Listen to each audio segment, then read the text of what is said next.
Hi all, నా previous వీడియోలో kurti drafting ఎలా చేయాలి ప్యాటర్న్ అనేది చూపించాను కదా. ఇప్పుడు అది ఫ్యాబ్రిక్ పైన ఎలా కట్ చేయాలని చూపిస్తాను. సో ఫ్యాబ్రిక్ని ఇలా 2 సైడ్ ఫోల్డ్ చేయండి. రా ఎడ్జెస్ లెంత్ వైజ్ తీసుకోండి. ఇలాగ ఫోల్డ్ చేసి ప్యాటర్న్ని ఇలాగ పిన్స్తో మొత్తం పిన్ చేయాలన్నమాట. ఫ్యాబ్రిక్ మొత్తం ఇలా పిన్ చేశాక ఒక చాక్తో మార్క్ చేయాలి. ఇలా స్కేల్ పెట్టి ఇలా స్ట్రైట్ లైన్స్ ఎక్కడ ఉన్నాయో అట్లా అక్కడ ఒక స్కేల్తో ఇలా మార్క్ చేయాలన్నమాట. అయితే రౌండ్ కర్వ్స్ ఎక్కడ ఉన్నాయో అక్కడ ఫ్రీ హ్యాండ్తో మార్క్ చేయొచ్చు. ఇలా మార్క్ చేయండి.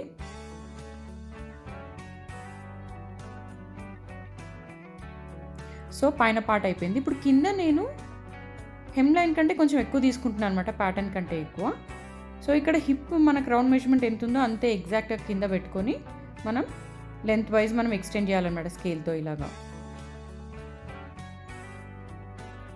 ఇప్పుడు మనము అలవెన్స్ ఇవ్వాలన్నమాట. సో బస్ట్ దగ్గర 1 ఇంచ్, వేస్ట్ దగ్గర 1 ఇంచ్, హిప్ దగ్గర మాత్రం 3/4 ఇంచ్ ఇవ్వాలన్నమాట. హిప్ దగ్గర ఓన్లీ 3/4 ఇంచ్. సో హిప్ నుంచి కింద వరకు హెమ్ లైన్ వరకు 3/4 ఇంచే ఇవ్వాలి, 1 ఇంచ్ ఇవ్వకూడదు. సో తర్వాత ఆర్మ్ హోల్ దగ్గర 1/2 ఇంచే ఇవ్వండి.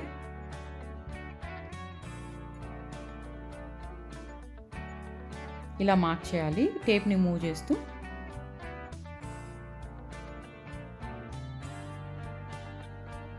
తర్వాత షోల్డర్ దగ్గర 3/4 ఇంచ్ మార్క్ చేయాలన్నమాట.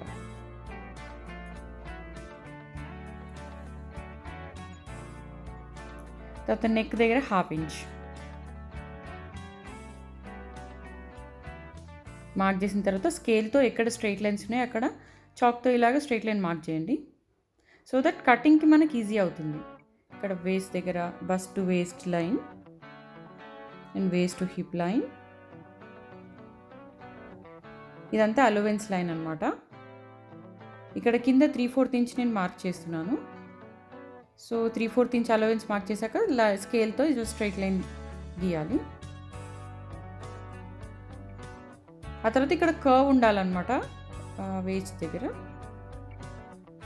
ఇక్కడ కార్బన్ పేపర్ ఇలాగ మనం ప్లేస్ చేయాలి, కింద ప్లేస్ చేసి కింద మార్కింగ్స్ కావాలి కదా.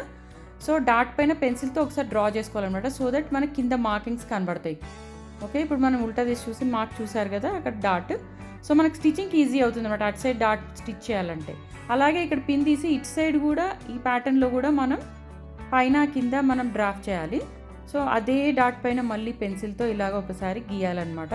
అప్పుడు డాట్ మార్క్ అటు సైడ్ ఇటు సైడ్ రెండు సైడ్లు మనకి కనిపిస్తుంది.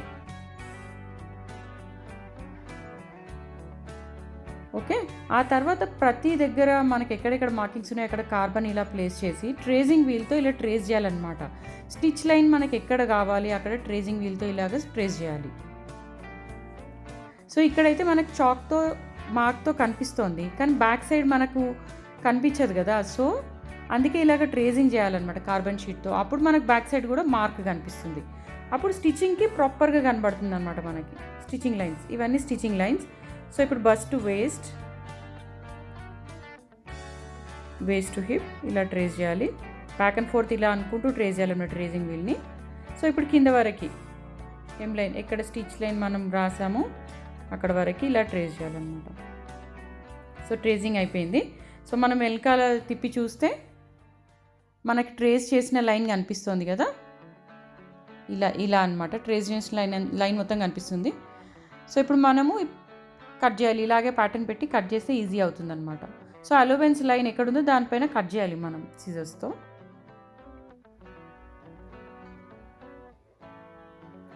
సో ఇది ప్రాపర్ వే అండి, డిజైనర్ స్టైల్లో ఇలాగే మనం ప్యాటర్న్ని కట్ చేస్తామన్నమాట ఫ్యాబ్రిక్ పైన. ఒకసారి మీకు ఈ పద్ధతి అలవాటు అయిందంటే మీరు ప్రతి ప్యాటర్న్ ఇలాగే కట్ చేస్తారు. అండ్ స్టిచ్చింగ్లో ఎప్పుడూ మిస్టేక్స్ అవ్వవు మనం కుట్టినప్పుడు. ఓకేనా. సో రా ఎడ్జెస్ కూడా మనం లైన్ గీసుకున్నాం కదా, ఇక్కడ కట్ చేయాలి ఎక్స్ట్రా. నేను చెప్పిన మెథడ్ యాజ్ ఇట్ ఈస్గా ఫాలో అవ్వండి, మీకు ప్రాపర్ స్టిచ్చింగ్ వస్తుందన్నమాట.